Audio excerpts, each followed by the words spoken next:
ప్రేమ స్వరూపులారా, embodiments of love. మానవత్వం ఈనాడు చాలా దివ్యత్వాన్ని పొందవలసినటువంటి స్థితిని కోల్పోతుండాది. The humanity has lost its position in understanding the divinity. భౌతికమైన లౌకికమైనటువంటి సుఖ సంతోషముల నిమిత్తమే ప్రాకులాడుతున్నారు. They are aspiring for physical, ephemeral, transient pleasure. ఒక్కొక్క దేశం పైన పడి దానిని భస్మం గావించాలని ప్రయత్నిస్తున్నారు. Each country tries to destroy the other country. ఇది చాలా దుష్ట బుద్ధులు. This wicked feeling. అన్ని దేశములు సుక్షేమంగా ఉంటుండాలి. All countries should prosper. లోక సమస్త సుఖినో భవంతు, అందరూ సుఖంగా ఉంటుండాలి. Everybody should be happy. దివ్యాత్మ స్వరూపులారా, Embodiments of divine Atma. ఏదో గొప్పగా మనము పుట్టిన పండుగలని పర్వదినములని మనం అనేక విధములుగా వేడుకలు చేసుకుంటున్నాము. We perform so many functions, the birthdays and festivals. ఈ వేడుకలు కాదు మనకు ప్రధానము. The festivals are not that important. మనకు వేషములు కాదు ప్రధానము. వేషములు కాదు It's ప్రధానం. not the dress that's important. భాషలు కాదు ప్రధానం. Not the language that's important. భావము ప్రధానం. The feeling is important. ఈ భావశుద్ధి లేకుండా ఆగినపోతే జ్ఞాన సిద్ధి కూడా మనకు లభ్యం కాదు. Without purity of the heart, you cannot have fulfillment of wisdom.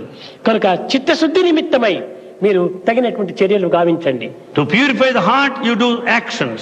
అందరినీ ప్రేమించండి. You love everybody. అయితే ఈ ప్రేమ ఎందుకును స్వార్థమైనటువంటిదిగా రూపొందింప చేయకూడదు. You should never make this love selfish. అందరి యందు ఉన్నటువంటి దైవత్వం ఒక్కటిగా విశ్వసించండి. God is present in everyone, which is one and the same. ప్రేమ స్వరూపులారా, Embodiments of love. మానవత్వం ఈనాడు చాలా దివ్యత్వాన్ని పొందవలసినటువంటి స్థితిని కోల్పోతుండాది. The humanity has lost its position in understanding the divinity. భౌతికమైన లౌకికమైనటువంటి సుఖ సంతోషముల నిమిత్తమే ప్రాకులాడుతున్నారు.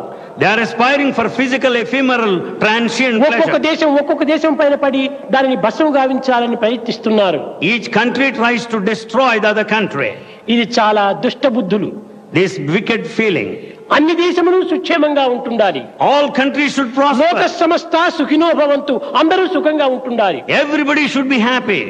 పవిత్రమైనటువంటి మానవుని హృదయము పరమాత్మని పీఠంగా ఉంటుండాలి. The sacred heart is the very throne of the Lord. అటువంటి పరమాత్మని పీఠమైనటువంటి యొక్క హృదయం లోపల ఈ దుర్గుణములను మనం ప్రవేశపెడితే ఎవరికి నష్టము? నీకే నష్టం. When that sacred seat of the Lord should not give any scope for these bad ideas, you are going to lose. దుర్గుణములను మనం ప్రవేశపెట్టరాదు. We should never entertain bad feelings. దుర్భావములను మనం ఏమాత్రం కూడా భావించరాదు. We should not have any kind of bad thoughts. సత్యనిత్యమైనటువంటి యొక్క దివ్యత్వాన్ని మనం విస్మరించి We should have absolute faith in the truth which is ప్రేమతత్వాన్ని permanent. అభివృద్ధి గావించుకొని We should develop love. అందరి యొక్క ఐక్యతను కూడా మనం ఆశించాలి. We should also expect unity, strive for ఈ it. కుల మత భేదములు అనేటువంటి దాన్ని కూలద్రోయండి. There should not be any differences based on caste. అందరిది and ఒకే community. కులమే. There's only one caste. అదే మానవ కులము. That is the caste of humanity. అందరిది ఒకే భాషనే.